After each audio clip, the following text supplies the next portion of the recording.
Hello प्रिय विद्यार्थियों, स्वागत है आप सभी का अपने प्रबल अभियान लूनी के तहत। हम लोग ऑनलाइन क्लासेस आप लोगों के लिए मैनेज कर रहे हैं। अंग्रेजी की क्लास में मैं आपका स्वागत करता हूं। मेरा नाम अशोक गोरा है। आज की इस क्लास के माध्यम से हम लोग वॉइस का जो टॉपिक है वो सीखने वाले हैं। तो अपनी इस लाइव क्लास में अपने साथियों को भी जोड़ने का प्रयास करें, अधिक से अधिक विद्यार्थियों को जोड़ें, वीडियो उनके साथ में शेयर करें। और हमने इससे पूर्व जो है कि क्लासों में टेंस का टॉपिक है, उसके बाद सब्जेक्ट वर्ब एग्रीमेंट का टॉपिक है। ये दो जो टॉपिक है 3 क्लास के माध्यम से हमने पूर्ण कर लिया है। आज अपना तीसरा जो ग्रामर का टॉपिक है, वॉइस, जो 1 अंक का है बोर्ड एग्जामिनेशन में, उसको कंप्लीट करने वाले हैं इस वीडियो के माध्यम से। तो चलो इस वीडियो के माध्यम से हम लोग सीखते हैं वॉइस क्या होता है, वॉइस के बारे में संपूर्ण जानकारी, इसके एग्जाम्पल लेंगे, इसके सारे रूल लेंगे और इस एक ही क्लास के माध्यम से हम लोग वॉइस का टॉपिक क्लियर करने वाले हैं। तो बिना किसी देर के प्रारंभ करते हैं आज का अपना टॉपिक, जो आप हेडिंग से ही देख पा रहे हैं, वो है वॉइस। अब वॉइस से तात्पर्य क्या होता है, वॉइस होता क्या है, इन सबको पहले तो ये देखते हैं। वॉइस का जो शाब्दिक अर्थ होता है वो होता है वाच्य। वॉइस का अर्थ है वाच्य। अब वाच्य क्या है? किसी भी सेंटेंस को हम लोग जो है लिखते समय दो तरह से लिख सकते हैं। यानी बात को सीधा एक्टिव तरीके से और पैसिव तरीके से लिखा जा सकता है, बोला जा सकता है। भी हम लोग किसी सेंटेंस को कहते हैं कि राम पुस्तक पढ़ता है, राम पुस्तक पढ़ता है, एक इस तरह से बोला जा सकता है। पुस्तक राम द्वारा पढ़ी जाती है, ये एक इस तरह से लिखा या बोला जा सकता है। तो इसी आधार पे जो वाच्य है, जिसको हम लोग एक्टिव पैसिव वॉइस भी कहते हैं, दो तरह के होते हैं। वाच्य जो वॉइस है वो दो तरह के होते हैं। एक जो है हम लोग कहेंगे एक्टिव वॉइस और दूसरा जो है वो आपके पैसिव वॉइस। एक्टिव और पैसिव। अब देखिए एक्टिव का और पैसिव का मतलब क्या है, पहले ये समझते हैं। एक्टिव वॉइस शब्द का अर्थ बनता है कर्तवाच्य। कर्तवाच्य। एक्टिव वॉइस मीन्स कर्तवाच्य और पैसिव वॉइस मीन्स कर्मवाच्य। कर्मवाच्य। अब देखो कर्तवाच्य और कर्मवाच्य के बीच में फर्क क्या है। ये दो शब्द, ये शब्द से जो बना है कर्त जो बना है कर्ता शब्द से बना है। कर्ता को इंग्लिश में क्या कहेंगे? सब्जेक्ट। और कर्म को इंग्लिश में कहेंगे ऑब्जेक्ट। तो कर्तवाच्य, एक्टिव वॉइस या कर्तवाच्य का शाब्दिक अर्थ हो गया जहां पर जिस सेंटेंस में कर्ता की प्रधानता हो, कर्ता के अनुसार, सब्जेक्ट के अनुसार वाक्य चल रहा हो, उसकी वर्ब चल रही हो, जहां कर्ता की प्रधानता है वो है आपके कर्तवाच्य। जहां कर्ता की प्रधानता नहीं होकर के कर्ता जो है वो गौण हो जाता है, उसका इंपोर्टेंस जो है वो उसकी कर्ता की बजाय कर्म का इंपोर्टेंस हो जाता है, उस समय जो है हम लोग कहेंगे कर्मवाच्य। जहां पर कर्म की प्रधानता हो जाती है, यानी सब्जेक्ट की बजाय ऑब्जेक्ट की प्रधानता हो जाए, उसे हम लोग कहेंगे पैसिव वॉइस। तो एक एक्टिव शब्द का अर्थ भी क्या होता है? सक्रिय। तो जिसमें कर्ता सक्रिय रहे वो आपके एक्टिव वॉइस। और पैसिव का अर्थ होता है निष्क्रिय, जिसमें कर्ता जो है वो सक्रिय नहीं रह करके कर्म सक्रिय हो जाता है, कर्ता निष्क्रिय हो जाता है, तब उस कंडीशन में हम लोग क्या कहेंगे? Passive voice. तो जैसा कि जनरल हम लोग किसी भी प्रकार का सेंटेंस देखते हैं, एक सेंटेंस में सब्जेक्ट को और ऑब्जेक्ट को और इनको पहचानना पड़ेगा, तभी हम लोग एक्टिव से पैसिव में कन्वर्ट कर पाएंगे। अपने एग्जामिनेशन में जो क्वेश्चन आते हैं वो गैप फिलिंग के या जो एमसीक्यूज के क्वेश्चन होंगे, सही विकल्प अपने को चुनना होगा। तो उसमें विकल्प में फिर वही जो है एक्टिव से पैसिव बनाते समय जो रूल अप्लाई होंगे वो आपको सारे ध्यान में, जहन में होने चाहिए। कोई भी सेंटेंस जो होता है, सामान्यतः एक जनरल जो सेंटेंस की बात कर रहा हूं, सेंटेंस मुख्य तौर पर आप छोटी क्लास में देखते हैं कि 5 प्रकार के हैं। असर्टिव, जिसमें अफर्मेटिव नेगेटिव है, इंटरोगेटिव, इंपेरेटिव, ऑप्टेटिव और एक्सक्लेमेटरी सेंटेंस। एक सामान्य जो सेंटेंस होता है, ये जो सेंटेंस लिखा हुआ है, गोरा सर टीचेस अस इंग्लिश, गोरा सर हमें अंग्रेजी पढ़ाते हैं। अब इस सेंटेंस में गोरा सर क्या है? क्रिया को, काम जो पढ़ाने की क्रिया है उसको करने वाला व्यक्ति कौन हो गया? वो आपके कहलाता है सब्जेक्ट, जो सामान्यतः क्या करेगा? व्हाट, नाउन या प्रोनाउन होगा और व्हाट और हु का जवाब देगा। वो वाला शब्द जो है सेंटेंस की शुरुआत में, सामान्यतः जो असर्टिव सेंटेंस है इनकी शुरुआत में जो शब्द आता है नाउन या प्रोनाउन, वो किसी सेंटेंस में सब्जेक्ट के रूप में कार्य करता है। फिर टीचेज, टीचेज क्या है, वर्ब है। देखो ये जो फॉर्मेट रहता है वो इस फॉर्मेट में सामान्यतः रहता है SVO के, यानी सब्जेक्ट वर्ब ऑब्जेक्ट के फॉर्मेट में। फिर अज, हमें, ये भी ऑब्जेक्ट है। इंग्लिश, ये भी ऑब्जेक्ट है। तो ये जो सामान्यतः किसी भी प्रकार का प्रोनाउन है या नाउन है जो सेंटेंस में वर्ब के तुरंत बाद में आता है, उसे क्या कहेंगे, ऑब्जेक्ट कहेंगे। देखो एक्टिव पैसिव पढ़ेंगे तो सब्जेक्ट ऑब्जेक्ट की पहचान अपने को करना अति आवश्यक है। ये नहीं पहचान पाएंगे तो एक्टिव पैसिव हो ही नहीं पाएगा, क्योंकि इसमें रूल यही कहेंगे सब्जेक्ट को ऑब्जेक्ट बनाओ, ऑब्जेक्ट को सब्जेक्ट बनाओ। अपन लोग पहचान ही नहीं रहे सब्जेक्ट कौन है, ऑब्जेक्ट कौन है, फिर एक्टिव से पैसिव कैसे बनेगा। तो ऑब्जेक्ट कौन होगा, नाउन या प्रोनाउन होगा, और वर्ब के बाद में आएगा। ये इन दो शब्दों का जवाब देगा, दो प्रश्नों का जवाब देगा, वो ही ऑब्जेक्ट है। किनका, व्हाट और हुम का। जो शब्द व्हाट और हुम का जवाब देता है तभी वो ऑब्जेक्ट है, उसी का एक्टिव से पैसिव बनाया जा सकता है। कोई सेंटेंस हो बोले वाल्मीकि, वाल्मीकि यहाँ पे क्या हो गया, Valmiki wrote the Ramayana. Wrote verb होगी, वर्ब को करने वाला कौन हो गया, कर्ता हो गया वाल्मीकि। और क्या लिखी, रामायण लिखी। क्या का जवाब दे रहा है, ऑब्जेक्ट वर्ब के बाद में आया, ये आपके क्या हो गया, ऑब्जेक्ट। रामायण किसने लिखी, किसका जवाब दे रहा है, हु का जवाब दे रहा है। और वाल्मीकि ने क्या लिखा, क्या का जवाब दे रहा है, ये रामायण व्हाट का जवाब दे रहा है। तो ये इस सेंटेंस में आपके क्या हो गया, ऑब्जेक्ट हो गया। तो सबसे पहले अपने को आइडेंटिफाई करना है कि सब्जेक्ट कौन है, ऑब्जेक्ट कौन है। सब्जेक्ट और ऑब्जेक्ट दोनों ही नाउन या प्रोनाउन होंगे। वो उस सेंटेंस में जो है व्हाट और हु का जवाब दे रहा है, सेंटेंस की शुरू में आया वो सब्जेक्ट है, और वर्ब के तुरंत बाद आया है वो आपके ऑब्जेक्ट है। लेकिन जरूरी नहीं है कि वर्ब के बाद आने वाला हर शब्द ऑब्जेक्ट हो। व्हाट और हुम का जवाब देवे तो ही ऑब्जेक्ट होगा। क्लियर करते हैं इस बात को कि भाई जैसे ये कोई वर्ब होगी, अब वर्ब में सारी की सारी कौन सी होगी, ट्रांजिटिव वर्ब होगी। ट्रांजिटिव वर्ब यानी सकर्मक क्रिया होगी, उसी का जो है आपके एक्टिव से पैसिव बनेगा। हमने सेंटेंस लिखा जैसे शी वेंट टू मार्केट, वह मार्केट गई। अब इस सेंटेंस में शी तो हो गया सब्जेक्ट, वेंट जो है आपकी हो गई वर्ब हो गई, टू तो प्रेपोजिशन है, और मार्केट जो शब्द है वो क्या है, नाउन है, जगह का नाम है। लेकिन यहां पर ये ऑब्जेक्ट के रूप में कार्य कर रहा है कि नहीं कर रहा है। ऑब्जेक्ट कब होगा, जब वो किसका जवाब देवे, व्हाट और हुम का। अगर मैं पूछूं कि वह क्या गई, आप कहोगे मार्केट गई, नहीं। मैं पूछूंगा वह किसको गई, आप नहीं कहोगे। मैं कहूंगा कि वह कहां गई, ये जवाब किसका दे रहा है, वेयर का दे रहा है। तो यहां पर एडवर्ब के रूप में कार्य कर रहा है, ये ना कि नाउन या प्रोनाउन के रूप में कार्य नहीं कर रहा है। जब व्हाट और हुम का जवाब देवें तब ही आपको जो है उसका ऑब्जेक्ट होगा। ये नाउन जो प्रयोग में लिया गया है वो ऑब्जेक्ट होगा, अदरवाइज वो ऑब्जेक्ट नहीं होगा। तो एक्टिव से पैसिव में कन्वर्ट करते समय अपने को सब्जेक्ट और ऑब्जेक्ट को पहचानना है, पहली स्टेज तो ये, ठीक है। तो एक्टिव से पैसिव होते क्या है और उन्हें किस तरह से जो है अपने को चेंज करना है, वो प्रोसेस हम लोग सीखेंगे।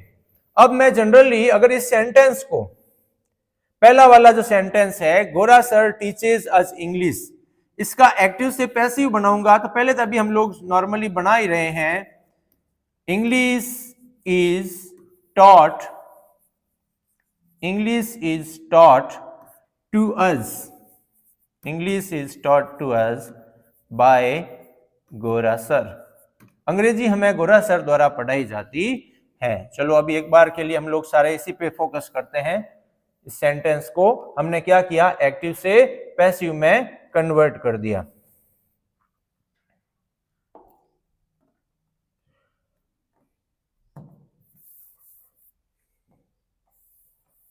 एक्टिव से पैसिव में कन्वर्ट किया तो वो कन्वर्ट किस तरह से हुआ उसे देखते हैं। तो सेंटेंस किस प्रकार का था, ये सेंटेंस आपके पहला सेंटेंस दे रखा था, गोरा सर टीचेस अस इंग्लिश। गोरा सर हमें अंग्रेजी पढ़ाते हैं, एस या ईएस का प्रयोग हुआ, सिंपल प्रेजेंट टेंस था। हमने क्या किया, इंग्लिश जो ऑब्जेक्ट था उसे ले आए पहले, फिर क्या किया, सब्जेक्ट हो गया, इसे सब्जेक्ट बना दिया। सब्जेक्ट बनाने के बाद फिर हमने क्या किया, वर्ब को लाए, हेल्पिंग वर्ब, सिंपल प्रेजेंट था उसका एक्टिव से पैसिव बना था helping verb, is are am लाए, फिर वर्ब की फॉर्म जो टीच थी उसे थर्ड फॉर्म में कन्वर्ट कर दिया, फिर जो दूसरा ऑब्जेक्ट अगर है तो उसे उतार दिया गया, और जो सब्जेक्ट था गोरा सर उसे ऑब्जेक्ट बना दिया। उनसे पहले हमने किसका प्रयोग कर लिया, बाय का प्रयोग कर लिया। इन नियमों को अभी देखेंगे हम लोग। दूसरे सेंटेंस को भी एक बार बनाते हैं। वाल्मीकि रॉट द रामायण, तो इसका पैसिव बनेगा जो रामायण, इसमें आपके ऑब्जेक्ट आ रखा है, इसको सबसे पहले क्या बना दिया, सब्जेक्ट बना दिया। Wrote second form of the verb यानी सिंपल पास्ट टेंस, उसका एक्टिव से पैसिव बनाएंगे तो हेल्पिंग वर्ब के रूप में वॉज वर्ब का प्रयोग करना है, वॉज। और फिर राइट की थर्ड फॉर्म, पैसिव में हमेशा वर्ब की फॉर्म कौन सी काम में ली जाएगी, थर्ड फॉर्म काम में ली जाएगी।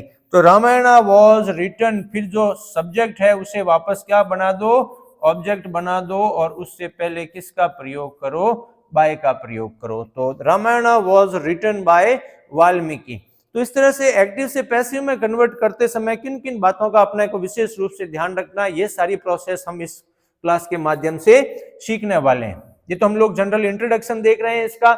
अब जो है सामान्यतः इंग्लिश में जब एक्टिव से पैसिव में कन्वर्ट करेंगे तो सामान्य नियम क्या कहते हैं।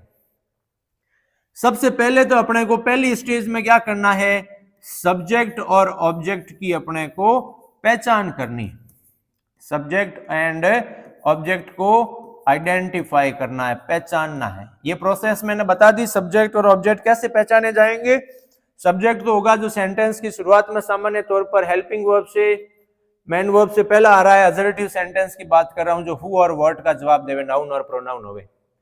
ऑब्जेक्ट को कैसे पहचानोगे, वर्ब के तुरंत बाद में आएगा जो किन का जवाब देगा, व्हाट और हुम का जवाब देगा। वो ही शब्द, वो ही नाउन या प्रोनाउन जो है उस सेंटेंस में ऑब्जेक्ट के रूप में कार्य करेगा। ट्रांजिटिव वर्ब की ही एक्टिव से पैसिव बनाया जा सकती है। तो सबसे पहला रूल है कि भाई सब्जेक्ट को और ऑब्जेक्ट को पहचानना है। उसके बाद सेंटेंस की शुरुआत में क्या करना है, सबसे पहले उस सेंटेंस में जो ऑब्जेक्ट प्रयोग में लिया गया है, ऑब्जेक्ट को सब्जेक्ट बना देना है, ऑब्जेक्ट को सब्जेक्ट के रूप में कन्वर्ट कर देना। ये हमने यहां पर किया था। ऑब्जेक्ट इंग्लिश था, उसे क्या बना दिया, सब्जेक्ट था। एक्टिव वॉइस में तो ये सब्जेक्ट प्रमुख रहेगा। पैसिव वॉइस में कर्म वाच्य जिसका अर्थ बनता है, तो ये कर्म जो है उसे हमने क्या किया, सब्जेक्ट बना दिया। उसके बाद सब्जेक्ट आता है। सेंटेंस का जनरल स्ट्रक्चर क्या कहता है, सबसे पहले लगाइए सब्जेक्ट, फिर लगाइए हेल्पिंग वर्ब, हेल्पिंग वर्ब के बाद फिर क्या लगाइए, मेन वर्ब, और लास्ट में लगाइए ऑब्जेक्ट। उसके बाद हेल्पिंग वर्ब काम में लीजिए। सब्जेक्ट लगा दिया, सब्जेक्ट के बाद काम में लीजिए हेल्पिंग वर्ब। ठीक है, अलग अलग टेंस के अनुसार अलग अलग हेल्पिंग वर्ब काम में लेनी है। फिर तीसरा जो स्टेज है, हेल्पिंग वर्ब के बाद क्या आती है, मेन वर्ब। तो मेन वर्ब की थर्ड फॉर्म आपको पैसिव बनाते समय काम में लेनी है। एक्टिव से पैसिव में कन्वर्ट करोगे तो हमेशा जो है थर्ड फॉर्म ही काम में ली जाएगी। पैसिव के सेंटेंस में हमेशा टेंस भले कोई फर्क नहीं पड़ेगा, वर्ब की फॉर्म हमेशा कौन सी आएगी, थर्ड फॉर्म आएगी। फिर चौथा जो है वो क्या आता है, ऑब्जेक्ट आता है। अब ऑब्जेक्ट कौन सा, जो उस सेंटेंस में सब्जेक्ट था, उस सब्जेक्ट को हम लोगों ने क्या कर देना है, ऑब्जेक्ट बना देना है। सब्जेक्ट को बना दीजिए ऑब्जेक्ट, और उससे पहले किसका प्रयोग करोगे, बाय का प्रयोग करोगे। ऑब्जेक्ट से पहले अपने को बाय का प्रयोग करना है। बाय का अर्थ बनेगा के द्वारा, किसी के द्वारा कोई कार्य हो। तो ये सारे महत्वपूर्ण रूप से 5 कार्य करने हैं। यानी कि सबसे पहले क्या करना है, ऑब्जेक्ट को बना दीजिए सब्जेक्ट। दूसरा काम करना है हेल्पिंग वर्ब काम में लो। तीसरा काम करना है मेन वर्ब को थर्ड फॉर्म में कन्वर्ट कर दो। 3, चौथा है आपको लगाना है बाय, ये लगा दिया बाय और फिर जो सब्जेक्ट है उसे क्या कर दो, ऑब्जेक्ट बना दो। क्लियर। अब देखो ये वाला जो पहला वाला सेंटेंस था, इसको थोड़ा सा हम लोग समझने का प्रयास करते हैं। जो पहला ही सेंटेंस था अपना, कौन सा, ये गोरा सर टीचेस अस इंग्लिश, गोरा सर हमें अंग्रेजी पढ़ाते हैं, ये सेंटेंस था। तो इस सेंटेंस में आपने क्या नोट किया कि इसमें सेंटेंस में 2 तरह के 2 ऑब्जेक्ट काम में लिए गए। गोरा सर सब्जेक्ट हो गया, टीचेस वर्ब हो गई, एक तो अज और एक इंग्लिश, इसे क्या डबल ऑब्जेक्ट काम में लिए गए। एक सेंटेंस में ज्यादा ऑब्जेक्ट आए, डबल ऑब्जेक्ट आया। एक ऑब्जेक्ट आया अज, किसके लिए, किसी व्यक्ति के लिए, और दूसरा ऑब्जेक्ट आया इंग्लिश। तो जो आपके किसी भी प्रकार के थिंग वगैरह दूसरे जो शब्द होते हैं वो उन्हें तो कहेंगे डायरेक्ट ऑब्जेक्ट, और कोई व्यक्ति वगैरह प्रोनाउन वगैरह जो है काम में लिए जाते हैं उन्हें क्या कहेंगे, इनडायरेक्ट ऑब्जेक्ट। डायरेक्ट ऑब्जेक्ट और इनडायरेक्ट ऑब्जेक्ट, ये तो जवाब देगा किसका, व्हाट का। ये वाला जो डायरेक्ट ऑब्जेक्ट है वो जवाब देगा व्हाट का, और इनडायरेक्ट ऑब्जेक्ट जो है वो आपके जवाब देगा हुम का। ऑब्जेक्ट कौन होगा, जो व्हाट और हुम का जवाब देवे।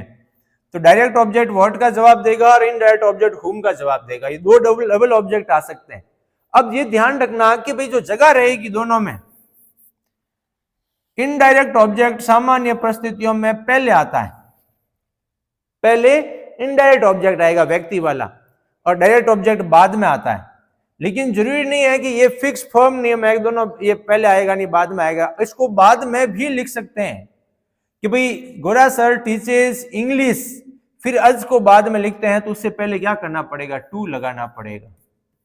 गोरा सर टीचेस इंग्लिश टू अज, यानी अगर इससे पहले लिखते हैं तो बाद में जो प्रोनाउन है इनडायरेक्ट ऑब्जेक्ट है तो उससे पहले टू लगाना पड़ेगा। इसी वजह से हमने क्या किया, इंग्लिश को तो आगे ले गए, इसका एक्टिव से पैसिव बनाते समय क्या किया, इंग्लिश को तो आगे ले गए, अज फिर क्या है पीछे चला गया, तो इस वजह से हमने ये क्या किया, टू लगाया है। डबल ऑब्जेक्ट में इस बात का विशेष रूप से ध्यान रखना है। क्लियर, समझ रहे हो ना। अगर ये पहले रहता है अज तो फिर टू लगाने की आवश्यकता नहीं है। इसका एक्टिव से पैसिव हमने क्या किया, डायरेक्ट ऑब्जेक्ट को सब्जेक्ट बनाया, इसको भी सब्जेक्ट बना करके लिख सकते हैं, we are taught English by गोरा sir, we are taught English by गोरा सर। इस तरह से इसको भी पहले इस ऑब्जेक्ट को सब्जेक्ट बना करके एक्टिव से पैसिव में कन्वर्ट कर सकते हैं। देखिए बड़े हर कॉन्सेप्ट को क्लियर करते हुए चलते हैं, हम लोग प्रयास करते हैं कि भी छोटी छोटी चीज जो है आपके बेहतर ढंग से समझ में आ सके। तो आप बेझिझक किसी प्रकार का कोई क्वेश्चन हो, क्वेरी हो तो आप मुझे कमेंट बॉक्स में लिख करके पूछ सकते हैं, मैं इसका बाकायदा जवाब दूंगा। हर विद्यार्थी से मैं जो है संप्रेषण करने का प्रयास करूंगा, तो आप बेझिझक जो है मुझसे पूछ लीजिए। इस क्लास के हर क्लास के जो नोट्स हैं मैं आपको उपलब्ध करवा दूंगा। इस वीडियो के लिंक में मैं आपको व्हाट्सएप का चैनल का जो है लिंक आज प्रोवाइड करवा दूंगा। उस लिंक पे क्लिक करके आप व्हाट्सएप चैनल पे जुड़ जाइए, वहां पर आपको इसका सारा डिजिटल कंटेंट है, पीडीएफ वगैरह है, इस क्लास की पीडीएफ है, इसके नोट्स वगैरह हैं, वो सारे आपको अवेलेबल करवा दिए जाएंगे, और भी अपडेट्स वगैरह होंगे। तो चलिए, इससे पूर्व की क्लासों को भी हम लोग आप अपनी प्लेलिस्ट में जाकर के इनको देख सकते हैं। अब हमने बात कर ली कि भी 5 स्टेप से एक्टिव से पैसिव में कन्वर्ट करते समय गुजरना है। ऑब्जेक्ट को सब्जेक्ट बनाओ, हेल्पिंग वर्ब प्रयोग में लो, मेन वर्ब की फॉर्म हमेशा थर्ड फॉर्म काम में लो, सब्जेक्ट जो था उस सेंटेंस का उसे ऑब्जेक्ट बना दो, उससे पहले क्या लगा दो, बाय लगा दो। ये एक्टिव से पैसिव में कन्वर्ट करने के नियम हमने देखे। अब देखो कई बार क्या होगा कि प्रोनाउन भी किसी सेंटेंस में प्रोनाउन क्या करेगा, सब्जेक्ट का काम करेगा। देखो भाई इस सेंटेंस में या ऑब्जेक्ट का काम करेगा। ये जो सेंटेंस देखा था इसमें प्रोनाउन अज आया था, तो हमने क्या किया, इसको क्या बनाया, सब्जेक्ट बनाते हैं, तो हम लोग इसका क्या कन्वर्ट कर देते हैं, वी में कन्वर्ट कर देते हैं। वी आर टॉट, अभी बोला था ना मैंने, we are taught English by गोरा sir, we are taught English by गोरा सर। तो हमने क्या किया, अज का वी बना दिया। तो जब किसी भी प्रकार का प्रोनाउन किसी सेंटेंस में सब्जेक्ट के रूप में काम करता है तो बदलाव कैसे करने, उसमें भी पर्सनल प्रोनाउन। पर्सनल प्रोनाउन से तात्पर्य क्या हो गया, व्यक्तिवाचक सर्वनाम। तो पर्सनल प्रोनाउन कितने प्रकार के होते हैं, 3 प्रकार के, फर्स्ट पर्सन, सेकंड पर्सन और third person pronoun. First person तो कौन होता है, स्वयं, खुद। जब व्यक्ति खुद जो होगा उसकी बात करेगा तब सिंगुलर है तो आई, प्लूरल है तो वी। सामने वाले से बात करता है जिससे, वो हो गया सेकंड पर्सन प्रोनाउन, यू, आप। और थर्ड पर्सन कोई तीसरा व्यक्ति जो यहां पर नहीं है, लड़का है तो ही, लड़की है तो सी, इट कोई अन्य प्राणी के लिए, दे जो है ज्यादा प्राणियों के लिए। तो सब्जेक्टिव फॉर्म होगी इन फर्स्ट पर्सन प्रोनाउन की, तो वो कौन सी होगी, और ऑब्जेक्टिव फॉर्म कौन सी। जब इसको ऑब्जेक्ट में कन्वर्ट करेंगे तब बदलाव किस तरह से करना है इसको समझ लेते हैं। जहां पर हम लोग क्या करेंगे, भी सब्जेक्ट को ऑब्जेक्ट बनाएंगे। तो आई की ऑब्जेक्टिव फॉर्म क्या होती है, मी, आई, माई, मी। पजेसिव फॉर्म यानी अधिकार आधिपत्य को दर्शाने के लिए। वी की ऑब्जेक्टिव फॉर्म अज, यू की यू ही की हिम, सी की हर, इट की इट और दे की देम। ऑब्जेक्टिव फॉर्म की बात कर रहे हैं। इनको क्यों समझ रहे हैं, क्योंकि अपने को सब्जेक्ट को ऑब्जेक्ट बनाना होगा, यानी ऑब्जेक्ट की जगह पे ले जाओगे तो ये वाली फॉर्म लिखनी है। कई बार ऑब्जेक्ट के रूप में आएगा, जैसे अभी आज आया था, तो इसको हमने सब्जेक्ट बनाना है तो ये सब्जेक्टिव फॉर्म आपको काम में लेनी है। इसलिए ये बेसिक चीज सामान्य सा हम लोग सीख रहे हैं। चलिए अब बात करते हैं कि जब हम लोग एक्टिव से पैसिव में कन्वर्ट करेंगे। अभी यहां पर हमने क्या किया, एक्टिव से पैसिव में कन्वर्ट किया, तो ये वर्ब में लगाई, ये वर्ब की फॉर्म लगाई थर्ड। अपने को पता चला कि ये सिंपल प्रेजेंट टेंस है, अपने को पता चला ये सिंपल पास्ट टेंस है। तो जब एक्टिव में इस तरह से कोई टेंस आएगा तो उसका पैसिव बनाते समय कहां इज आर एम लगाना है, कहां वाज वर लगाना है, कहां थर्ड फॉर्म लगानी है। थर्ड फॉर्म तो सब में लगानी है, लेकिन टेंस संबंधी बदलाव कैसे करना है इसको थोड़ा सा समझने का प्रयास करते हैं। यानी एक्टिव में अगर ये टेंस आता है तो पैसिव बनाते समय क्या आपको चेंज करना है। सबसे पहला है simple present tense. Simple present tense. अब आप बताओ सिंपल प्रेजेंट टेंस एक्टिव में आएगा तो आप कैसे पहचानोगे। सबसे सरल तरीका है कि भाई एक्टिव में जब सिंपल प्रेजेंट टेंस आ रहा है तो इसको पहचानने का तरीका क्या है, वर्ब की कौन सी फॉर्म आएगी भैया, वर्ब की फर्स्ट फॉर्म आएगी, या वर्ब की फर्स्ट फॉर्म के साथ एस या ईएस भी आ सकता है, या हेल्प नेगेटिव और इंट्रोगेटिव सेंटेंस होंगे तब हेल्पिंग वर्ब लगने लग जाएगी। तो डू और डज प्लस वर्ब की कौन सी फॉर्म आने लगेगी, फर्स्ट फॉर्म आने लगेगी। तो उसका जब भी पैसिव बनाओगे ना तो हेल्पिंग वर्ब के रूप में अपने को प्रयोग में लेना है इज आर एम। एक्टिव से पैसिव बनाओगे तो is are am plus verb की फॉर्म हमेशा पैसिव में कौन सी आएगी, थर्ड। Very good. जब भी सिंपल प्रेजेंट टेंस आए उसका एक्टिव से पैसिव बनाओ तो is are am plus third form काम में लो। सिंपल प्रेजेंट को कैसे पहचानना है, वर्ब की फर्स्ट फॉर्म या फर्स्ट फॉर्म के साथ एस या ईएस सिंगुलर सब्जेक्ट होने पर डू डज प्लस वर्ब की फर्स्ट फॉर्म आती है। तो दूसरा है present continuous tense. Present continuous tense कैसे पहचानोगे, अगर इंग्लिश के सेंटेंस में एक्टिव सेंटेंस में helping verb is are am plus verb की फर्स्ट फॉर्म के साथ आईएनजी अगर आ रहा है तो आपको क्या करना है, इज आर एम का वापस प्रयोग करना है। अब देखो यहां पर क्या था, आईएनजी फॉर्म थी। अब फॉर्म तो किस में कन्वर्ट होगी, थर्ड में कन्वर्ट होगी। थर्ड में कन्वर्ट इसमें फर्क क्या रहेगा, तो आईएनजी होने की वजह से इज आर एम के साथ में बीइंग का प्रयोग कीजिए। बीइंग प्लस वर्ब की कौन सी फॉर्म लगाओ, थर्ड फॉर्म लगाओ। बस सिंपल। छोटी सी चीजें अपने को याद रखनी है बेटा। देखो is are am plus ING आ रहा है एक्टिव में तो पैसिव बनाते समय is are am being plus verb की थर्ड फॉर्म काम में लीजिए। क्लियर। तीसरा है present perfect tense. Present perfect tense कैसे पहचानोगे, यदि एक्टिव के सेंटेंस में हैज हैव प्लस वर्ब की कौन सी फॉर्म आ रही है, थर्ड फॉर्म आ रही है, तो उसका एक्टिव से पैसिव बनाते समय वापस हैज हैव का प्रयोग कीजिए। हैज हैव का प्रयोग करो, साथ में क्या जोड़ दो, बीन, और फिर वर्ब की फॉर्म आपके कौन सी आएगी, थर्ड। वर्ब की फॉर्म आ जाएगी third, has have been plus verb की थर्ड फॉर्म। क्लियर। फिर चौथा प्रेजेंट परफेक्ट कंटिन्यूअस, यानी कि हैज हैव बीन फिर वर्ब की फर्स्ट फॉर्म के साथ आईएनजी आता है, इसका एक्टिव से पैसिव नहीं बनता है। तो तीन का बनता है, प्रेजेंट के तीन का, इंडेफिनिट का, कंटिन्यूअस का और परफेक्ट का। ठीक है। कर्मशः कैसे बनेगा, प्रेजेंट सिंपल आए तो is are am plus third form लगाओ, प्रेजेंट कंटिन्यूअस आए तो is are am being plus third form लगाओ, प्रेजेंट परफेक्ट आए तो has have been plus third form लगाइए। क्लियर पहला स्टेज।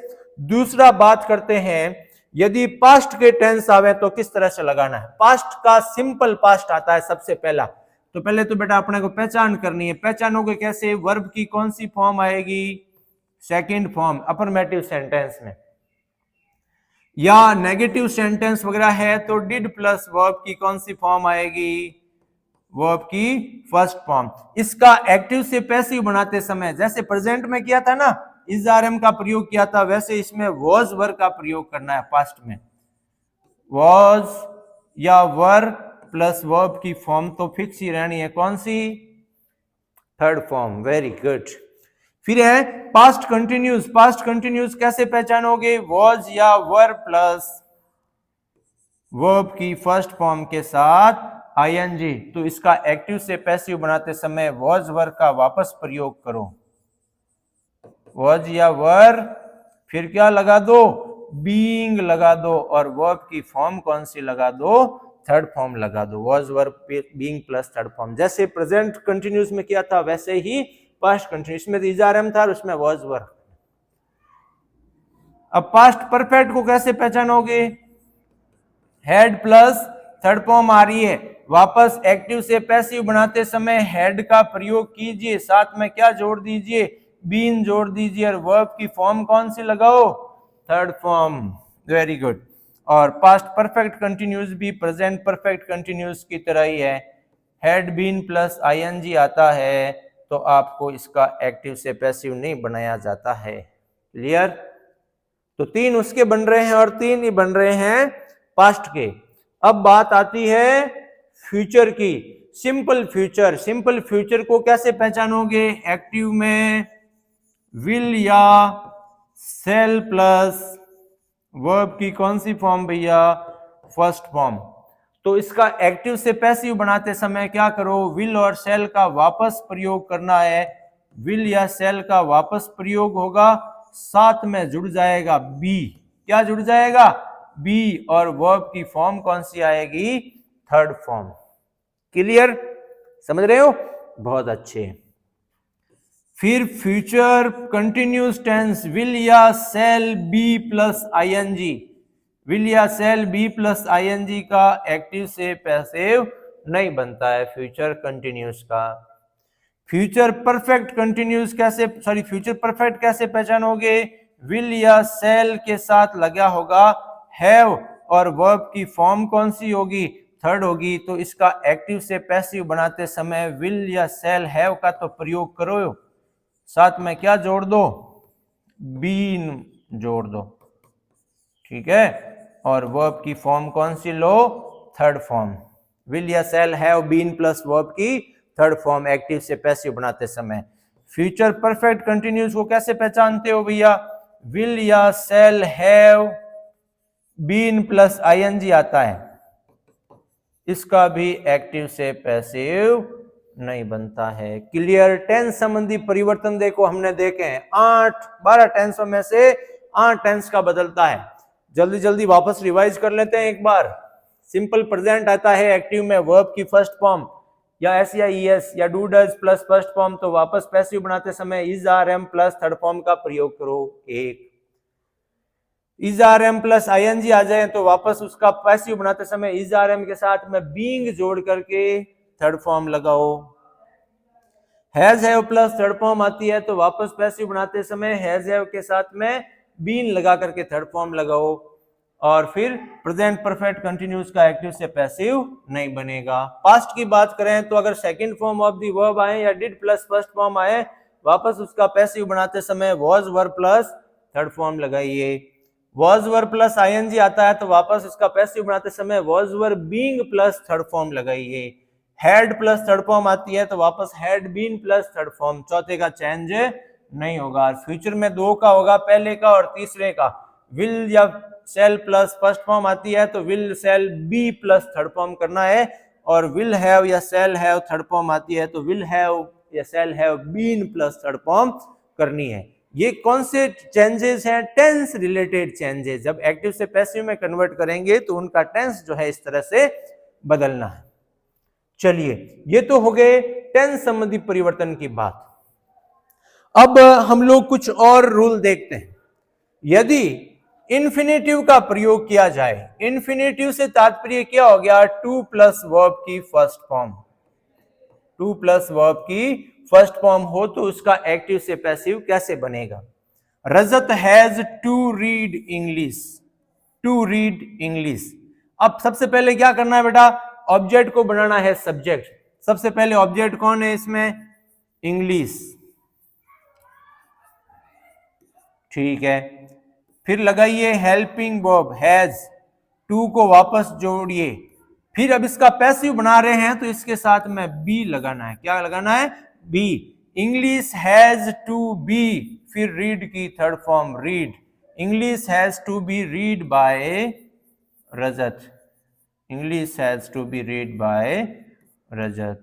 रजत सब्जेक्ट था, उसे क्या बना दिया? ऑब्जेक्ट, उससे पहले बाय लगा दिया, थर्ड फॉर्म काम में ले ली, और टू जो है उसके साथ में बी का प्रयोग किया। I have to finish my work in an hour, I subject हो गया, हैव हेल्पिंग वर्ब होगी, टू फिनिश ये जो इन्फिनिटिव होगी, माई वर्क इसमें क्या हो गया? ऑब्जेक्ट हो गया। तो सबसे पहले क्या लगाइए? Object, my work has to be, फिर फिनिश की third form has to be finished, my work has to be finished in an hour, एक घंटे में, in an hour by me, my work has to be finished in an hour by me. We had to admit him to hospital, तो object कौन हो गया बेटा? Him, उसका subject बनाइए, ही हैड टू बी, फिर admitted, he had to be admitted hospital, to hospital by us. Clear?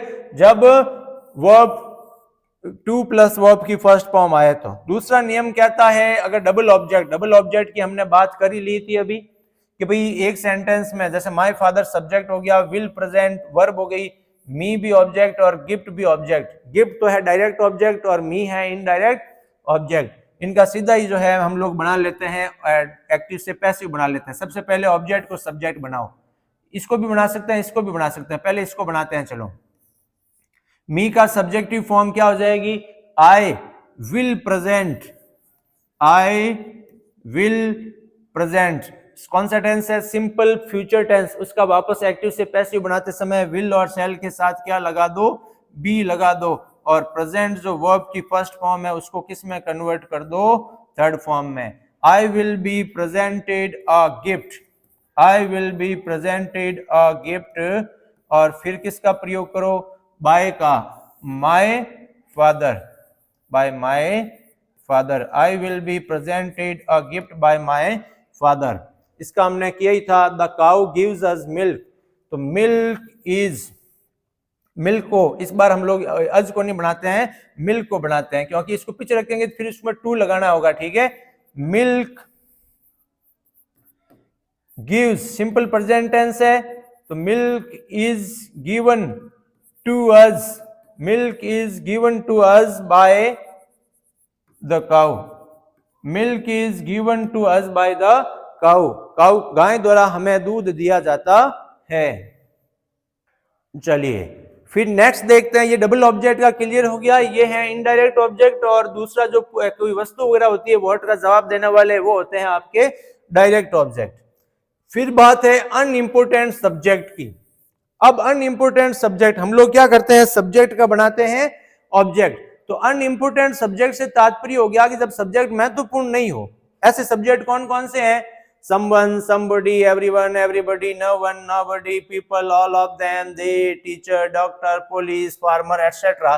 इस प्रकार के अनइम्पोर्टेंट सब्जेक्ट आते हैं तो उनको बाय प्लस ऑब्जेक्ट बनाने की आवश्यकता नहीं है, यानी बाय समवन। हम लोग किसी को कहें कि भाई मेरी घड़ी किसी ने चुरा ली, किसी ने मेरी घड़ी चुरा ली, तो मेरी घड़ी किसी के द्वारा चुराई गई, ये कहने की जरूरत नहीं है, मेरी घड़ी चुराई गई, किसी के द्वारा की वापस लिखने की जरूरत नहीं है। तो people speak English all over the world. अब यहां पर पीपल से जो है सेंटेंस शुरू हुआ है, सब्जेक्ट है, अपने को सबसे पहले क्या करना है? ऑब्जेक्ट को पहचानना है। ऑब्जेक्ट को बना दिया सब्जेक्ट, इंग्लिश। स्पीक कौन सा टेंस है? वर्ब की फर्स्ट फॉर्म आई है, सिंपल प्रेजेंट टेंस है, तो helping verb is are am लगाओ। इंग्लिश इज, फिर वर्ब की कौन सी फॉर्म लगाओ? Third form. English is spoken all over the world, English is spoken all over the world. फिर क्या करो? सब्जेक्ट को जो पीपल था, ये अनइम्पोर्टेंट सब्जेक्ट है, इसको बाय पीपल लिखने की जरूरत नहीं है, यहीं तक छोड़ दीजिए। English is spoken all over the world. Someone has stolen my purse, my purse इसमें क्या हो गया, ऑब्जेक्ट, इसे बनाइए subject. Has stolen present perfect tense, इसका वापस क्या होगा, हैज हैव का प्रयोग करो, बीन लगाओ और थर्ड फॉर्म लगाओ।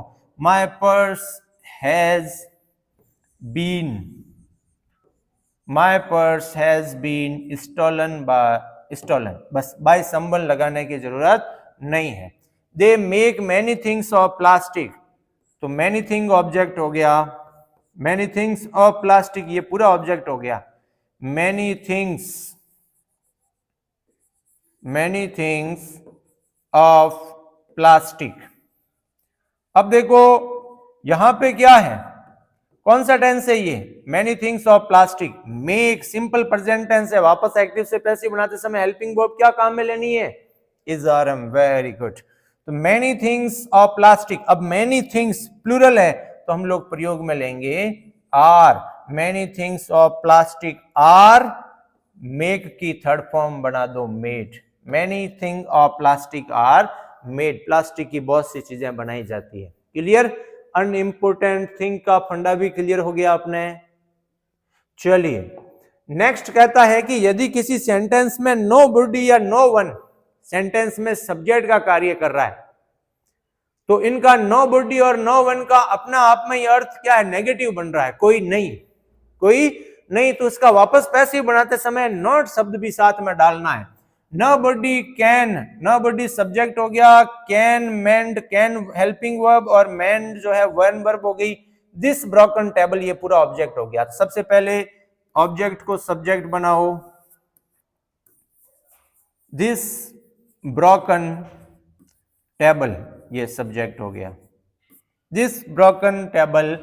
फिर हेल्पिंग वर्ब वापस मॉडल है तो मॉडल का प्रयोग करना है, मॉडल का वापस सेम ही प्रयोग करना है। मॉडल के साथ में जब एक्टिव से पैसिव में कन्वर्ट करोगे तो मॉडल के साथ में बी लगा देना है, मॉडल के साथ में क्या लगाओगे, बी लगाओगे। और एक्टिव में हमेशा क्या होता है, मॉडल के साथ में वर्ब की फर्स्ट फॉर्म आती है तो फिर उससे किस में कन्वर्ट कर देना है, थर्ड फॉर्म में। तो दिस ब्रोकन टेबल कैन, अब नोबडी है तो फिर नॉट लगाना पड़ेगा, this broken table can not B, not जो है कैन मॉडल और बी के बीच में लगाना है, ठीक है। This broken table can not be, फिर मेंड की थर्ड फॉर्म मेंडेड, मरम्मत करना, this broken table can not be mended, this broken table can not be mended. अब बाय नोबडी लिखने की जरूरत नहीं है, अनइंपोर्टेंट सब्जेक्ट है, this broken table can not be mended. No one will support you, no one subject, will helping verb, support main verb और you इसमें हो गया ऑब्जेक्ट। तो यू ऑब्जेक्ट को सब्जेक्ट बनाओ, will support present sorry future simple tense है, उसमें will और सेल के साथ वापस क्या लगाओ, बी लगाओ।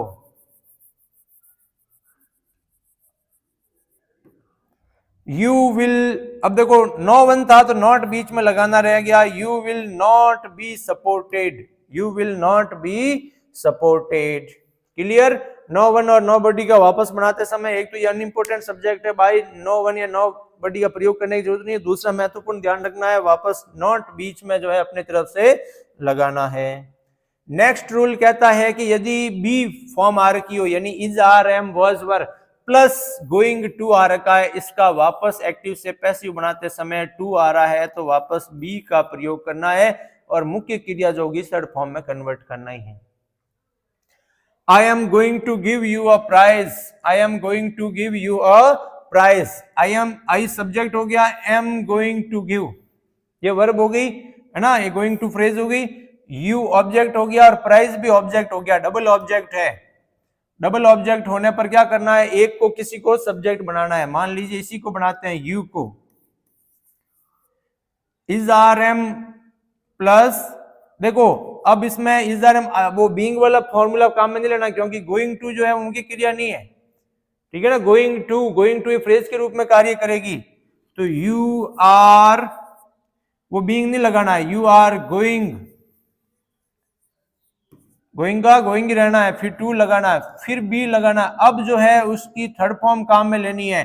You are going to be given, you are going to be given a prize, second वाला object, you are going to be given a prize by, I का फिर ऑब्जेक्टिव रूप क्या होगा, me. You are going to be given a prize by me. Naresh is going to teach English, English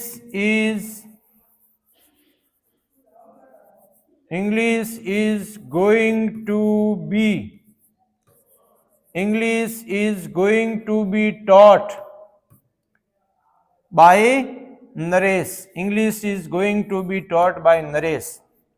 I am not going to play a match, तो अब subject कौन हो गया, ऑब्जेक्ट मतलब जिसको सब्जेक्ट बनाना है। सबसे पहले a match, a match is not going to be played by me, कैसे होगा, a match is not going to be played by me। Clear, going to वाला फॉर्मूला भी क्लियर आपके। अब हमने बात कर ली कि किसी भी प्रकार का मॉडल आता है तो पहले ही बात कर ली, मॉडल आने पर वापस एक्टिव से पैसिव कन्वर्ट करते समय बी लगाना। जल्दी जल्दी इसको कन्वर्ट कर देते हैं। Sita could help me, me object है, उसको सब्जेक्ट बना दो, फिर मॉडल लगाओ, फिर बी लगाओ और मेन वर्ब की थर्ड फॉर्म काम में लो। I could be helped by Sita, I could be helped by Sita. I may purchase a pen, a pen may be purchased, a pen may be purchased by me, good. A pen may be purchase by me. तो जब भी किसी भी प्रकार का model आता है तो उसका वापस एक्टिव से पैसिव बनाते समय उस मॉडल को सेम ही रखना है, उसके साथ में बी लगा देना है और जो मेन वर्ब होती है उसे थर्ड फॉर्म में कन्वर्ट कर देना है। क्लियर, बहुत अच्छे। अब हम लोग जो है और एक विशेष बात देख लेते हैं कि यदि ऐसे कोई सेंटेंसेस जो देयर से शुरू होते हैं, there is no time to lose, ठीक है, तो उसका वापस पैसिव बनाते समय there is no time to है तो वापस उसके साथ क्या लगा दो, बी, और लूज की third form lost. There is no time to be lost, थोड़ा सा समझिएगा इसे। There are 6 letters to write, तो वापस इसी तरीके से देयर आर 6 लेटर्स टू, फिर क्या लगा दो बेटा, बी, और राइट की third form there are 6 letters to be written. There वाले सेंटेंसेस को इस तरह से एक्टिव से पैसिव में कन्वर्ट किया जाएगा। किसी भी प्रकार से कोई क्वेरी हो किसी सेंटेंस में, कभी समझ नहीं आया हो या कोई ऐसी जिज्ञासा हो तो छाप दीजिए कमेंट बॉक्स में, और अपने मित्रों को और आमंत्रित कर लीजिएगा कि वो इस क्लास से जुड़ जाएं ताकि ज्यादा से ज्यादा लाभान्वित हो। अब देखो कुछ वर्ब ऐसी होती हैं जो स्टेट ऑफ माइंड और फीलिंग को व्यक्त करती हैं। ये भी थोड़े देखो आपके एग्जाम के पॉइंट ऑफ व्यू से तो इतने आपके लिए महत्वपूर्ण नहीं, फिर भी थोड़ा देख लेते हैं, थोड़ा पूरा ज्ञान ले लेते हैं। आई नो हिम, मैं उसे जानता हूं, ऑब्जेक्ट क्या है, ही, उसके सब्जेक्ट बनाइए, और सिंपल प्रेजेंट टेंस है तो is are am plus third form, तो he is known, he is known by me की जगह हम लोग खुद कार्य नहीं करते हैं, अपना स्वतः हो रहा है तो टू मी, ना कि by me, he is known to me, ठीक है। She annoyed me, I was, अब एनॉयड में क्या उसने कोई कार्य किया, I was annoyed by her, या एनॉयड एट हर भी होता है। ही सेटिस्फाइड एवरीवन, तो everyone satisfied simple past tense है तो everyone was satisfied, everyone was satisfied by him, ठीक है। किरण स्माइल्ड एट हिम, ये भी इस प्रकार के सेंटेंसेस जो आपके पॉइंट ऑफ व्यू मतलब एग्जामिनेशन के पॉइंट ऑफ व्यू से है नहीं। I made him polish my shoes. Next देखिए, इस प्रकार के सेंटेंस हो, they believed that mister Adani was a rich person, they believed that Adani was a rich person. तो अब इसको सेंटेंस को एक तो इस तरह से प्रयोग में लिया जा सकता है, they believed simple past tense है, तो इट वाज बिलीव्ड ये विश्वास किया गया that mister Adani was a rich person, इसको एज इट इज उतार दीजिए, ठीक है। या ऐसे भी कर सकते हैं that mister Adani was a rich person was believed, इसको भी ऑब्जेक्ट पूरा मान करके पूरा सब्जेक्ट बना करके लिखा जा सकता है। दो तरह से हो सकता है, देखो it was believed that mister Adani was a rich person, या that mister Adani was a rich person, इसको शुरू में रख करके फिर वाज बिलीव्ड का प्रयोग करके।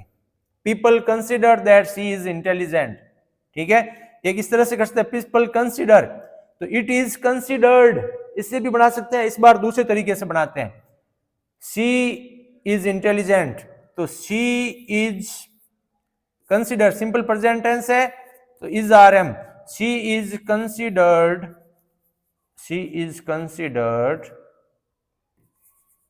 इंटेलिजेंट, उसे इंटेलिजेंट माना जाता है। अब पीपल में बाय पीपल प्रयोग करने की जरूरत नहीं है, इंटेलिजेंट, ठीक है।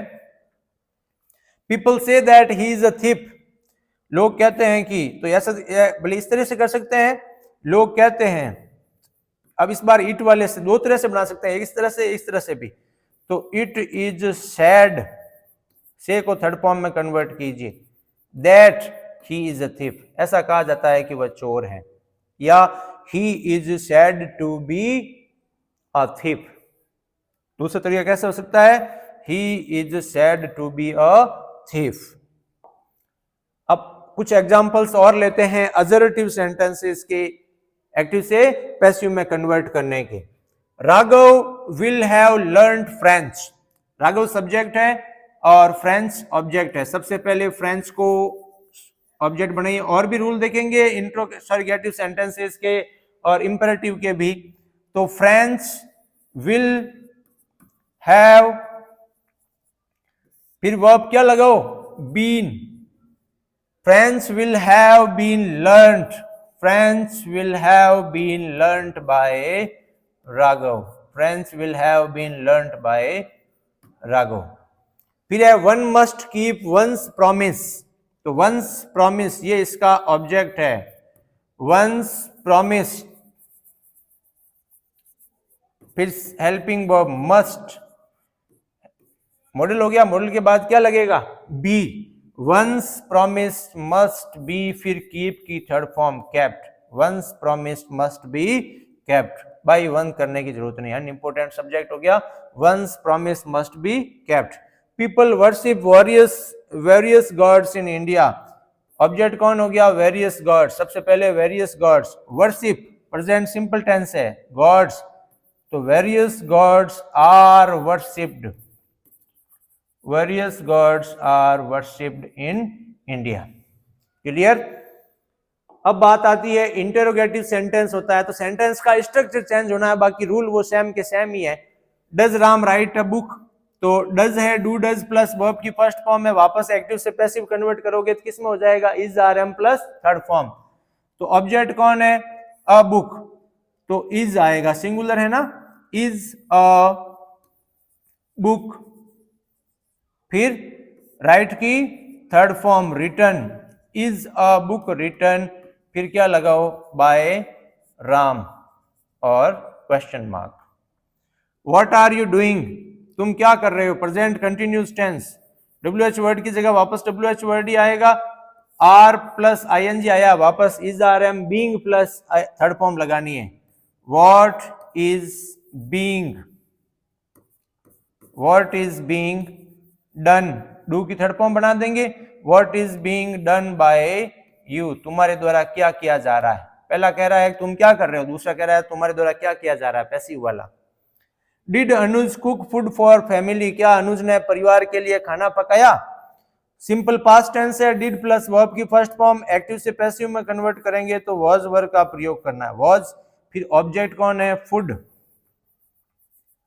वॉज फूड, फिर वर्ब की कौन सी फॉर्म लगाओ बेटा, third form, was food cooked for family, was cook sorry food cooked for family by, subject कौन था, Anuj, by Anuj, was food cooked for family by Anuj. तो एक्टिव से पैसिव में कन्वर्ट करेंगे इंट्रोगेटिव सेंटेंस को भी, तो स्ट्रक्चर सेम ही रहना है और वो रूल जो है वो सेम ही रहेंगे। अब थोड़ा सा इसमें एक चीज ये है कि जब भी अपने को इंट्रोगेटिव सेंटेंस, बाकी सबका तो ठीक है, हु से या हुम से शुरू हो, तो हु क्या करता है, हु भी एक प्रोनाउन है, एक तरह का इंट्रोगेटिव प्रोनाउन होता है, हु, हुज और हुम। जैसे पर्सनल प्रोनाउन की अभी हमने 3 फॉर्म देखी थी, पजेसिव, सब्जेक्टिव, पजेसिव और ऑब्जेक्टिव। ठीक वैसे ही हु, हुज, हुम की भी 3 फॉर्म है। प्रश्न पूछने के अर्थ में जब सब्जेक्ट के बारे में पूछेगा तो हु का प्रयोग करेंगे, ऑब्जेक्ट के बारे में पूछेगा तो हु का प्रयोग, हुम का प्रयोग करेंगे। हु ब्रोक, यहां पर सब्जेक्ट की जगह पे कौन आया, who, broke man verb, this beautiful glass इस सेंटेंस में क्या है, ऑब्जेक्ट है। अब अपने को क्या करना होता है, जो सब्जेक्ट होता है उसे क्या करना होता है, ऑब्जेक्ट बनाना होगा, जो ऑब्जेक्ट है उसे सब्जेक्ट बनाना होगा। इस ऑब्जेक्ट को तो सब्जेक्ट बना लेंगे, लेकिन सेंटेंस की प्रकृति नहीं बदलनी चाहिए। सेंटेंस कैसा है, इंट्रोगेटिव सेंटेंस है, तो इंट्रोगेटिव सेंटेंस तो इंट्रोगेटिव तभी रहेगा जब हम लोग WH वर्ड पहले रखेंगे। तो अब WH वर्ड पहले, ये सब्जेक्ट को पीछे ले जाना होता है, तो सब्जेक्ट यहां पर कौन है, सब्जेक्ट की जगह पर हु आया हुआ है, तो हु की ऑब्जेक्टिव फॉर्म क्या होगी, हुम। तो अपने को क्या करना है, जो पीछे ले जाते हैं ना, उससे पहले बाई लगा करके पीछे रख देते हैं हम लोग, क्या करते हैं, बाई होम बनाएंगे। तो WH वर्ड को तो पीछे रख नहीं सकते, सेंटेंस की प्रकृति बदल नहीं सकते, तो क्यों नहीं जो बाई है उसको भी आगे ले आए। तो जब हु से वाक्य शुरू हो तो उसका एक्टिव से पैसिव बनाते समय वापस सबसे पहले बाई से शुरुआत करो। अब सब्जेक्ट कौन है, हु, उसको क्या बनाना है, ऑब्जेक्ट। ये हु की ऑब्जेक्टिव फॉर्म क्या बनेगी, हुम, तो इसको ऑब्जेक्ट बना दिया, बाय हुम, बस। अब बाकी नियम same. Brock second form of the verb, कौन सा टेंस है, सिंपल पास्ट टेंस, उसका एक्टिव से पैसिव बनाते समय was verb plus third form लगाइए, तो बाय हुम। अब दिस ब्यूटीफुल ग्लास सिंगुलर है तो वॉज लगाओ, bye whom was this beautiful glass, ये ऑब्जेक्ट को सब्जेक्ट बना रहे हैं भैया, bye whom was this beautiful glass. अब जो मेन वर्ब है उसको बना लीजिए, थर्ड फॉर्म में कन्वर्ट कर दो, bye whom was this beautiful glass broken. Clear, इसको देखिए थोड़ा और इसको कॉन्सेप्ट को क्लियर करते चलते हैं। हु यहां पे सब्जेक्ट के बारे में पूछ रहा है, ऑब्जेक्ट कौन है बेटा, द रामायण, ठीक है, रामायण इसमें ऑब्जेक्ट है, और व्रॉट क्या है, वर्ब है, सब्जेक्ट की जगह पर कौन आया, हु आया, सब्जेक्ट को बनाते हैं ऑब्जेक्ट, हु का ऑब्जेक्टिव फॉर्म क्या होगा, हुम होगा, लेकिन पीछे रख नहीं सकते, तो शुरुआत किससे कर देंगे, बाई को आगे ले आएंगे और बाय हुम, बस सिंपल। अब wrote second form of the verb है, वापस प्रयोग करेंगे तो was verb plus third form बनानी है, रामायण सिंगुलर है तो लगाइए was, by whom was the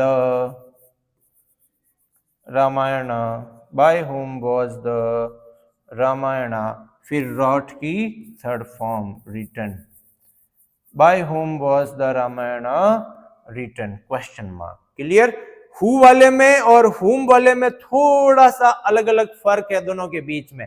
अब हुम वाला देखते हैं, हु तो पूछेगा सब्जेक्ट के बारे में, तो हमने क्या किया, ऑब्जेक्ट की जगह पे ले गए, पीछे रखने की बजाय आगे ले आए उसको, बाई को और हुम कर दिया।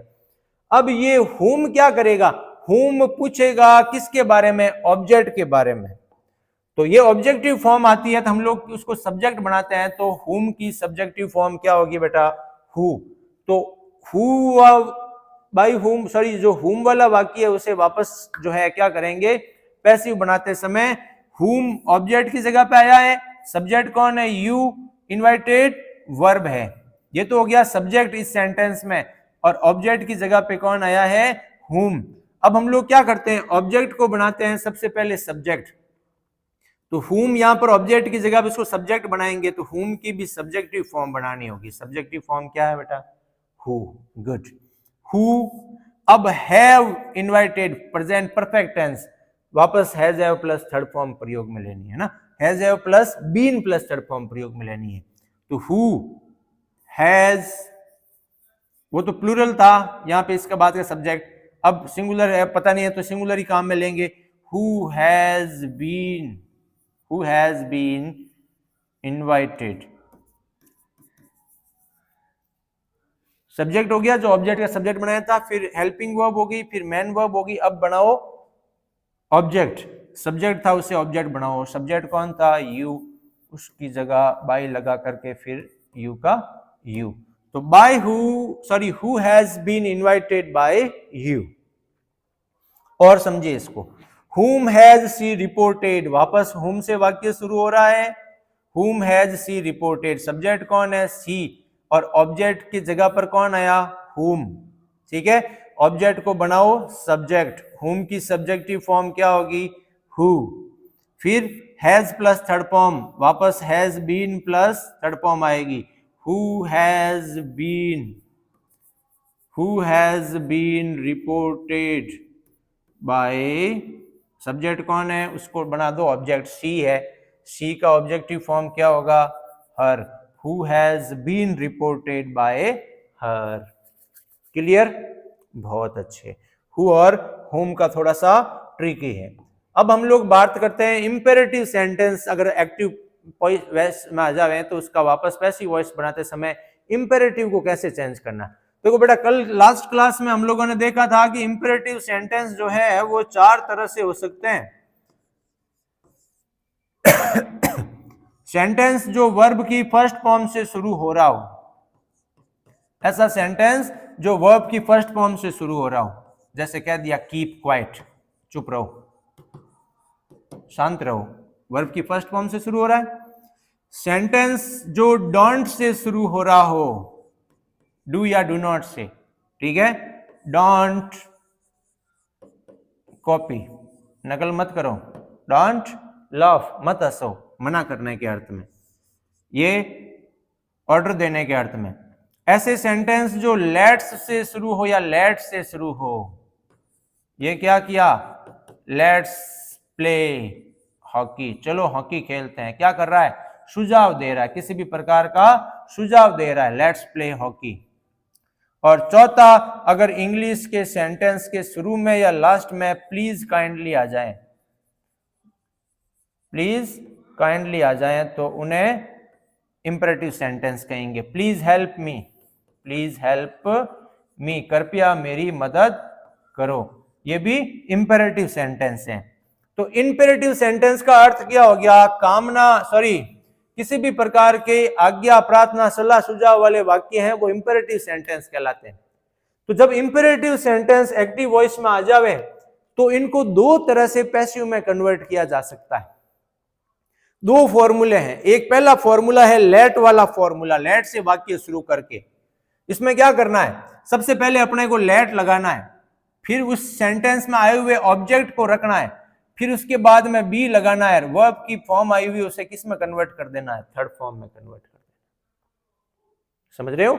जैसे call N ambulance, call N ambulance, ये सेंटेंस आ रखा है, कॉल वर्ब की फर्स्ट फॉर्म से शुरू हो रहा है, अभी हमने बात की थी। एन एम्बुलेंस क्या हो गई? ऑब्जेक्ट हो गया। तो सबसे पहले क्या लगाओ? लेट, फिर क्या लगाओ? ऑब्जेक्ट, ऑब्जेक्ट कौन है? N ambulance.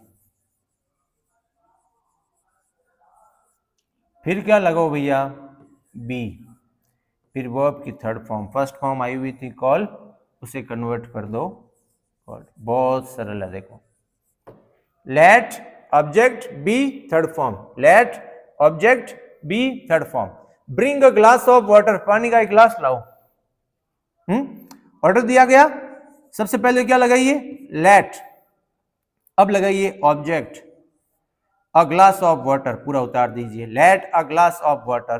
फिर क्या लगाओ ऑब्जेक्ट के बाद? बी, और ब्रिंग की third form brought, let a glass of water be brought. Clear? बहुत अच्छा, वेरी गुड। एक तो तरीका इंपेरेटिव सेंटेंस का एक्टिव से पैसिव बनाने का ये। दूसरा, यदि इंपेरेटिव सेंटेंस और भी दूसरे तरीके से हम लोग कैसे बना सकते हैं, वो ये है, सबसे पहले आपको ये फॉर्मूला काम में लेना है, यू आर। अब उस सेंटेंस में ऑर्डर के भाव हैं तो लगाइए ऑर्डर्ड, यू आर ऑर्डर्ड। उसमें रिक्वेस्ट के भाव हैं तो आप लगाइए यू आर रिक्वेस्टेड। उसमें सजेशन के भाव हैं यानी सुझाव दिया जा रहा है तो यू आर सजेस्टेड। उसमें कोई सलाह दी जा रही है तो लगाइए यू आर एडवाइज्ड। जैसा उस सेंटेंस का भाव है उसी के अनुसार आपको यह शब्द काम में लेना है। You are ordered, suggested, advised, forbade, आगे लगाइए टू और एज इट इज उतार दीजिए। सेंटेंस जैसा है वैसा उतार दीजिए, एज इट इज। ठीक है, इसको करते हैं। तो कीप क्वाइट, शांत रहिए। क्या किया जा रहा है? चुप होने का भाव है, किसी को मना किया जा रहा है, ऑर्डर दिया जा रहा है। तो सबसे पहले क्या लिखिए, यू आर। अब ऑर्डर के भाव हैं तो ऑर्डर्ड, यू आर ऑर्डर्ड। फिर लगाइए टू और सेम उतार दो, keep quiet. You are ordered to keep quiet. Work hard, कठोर मेहनत करो। क्या दी जा रही है? सलाह दी जा रही है।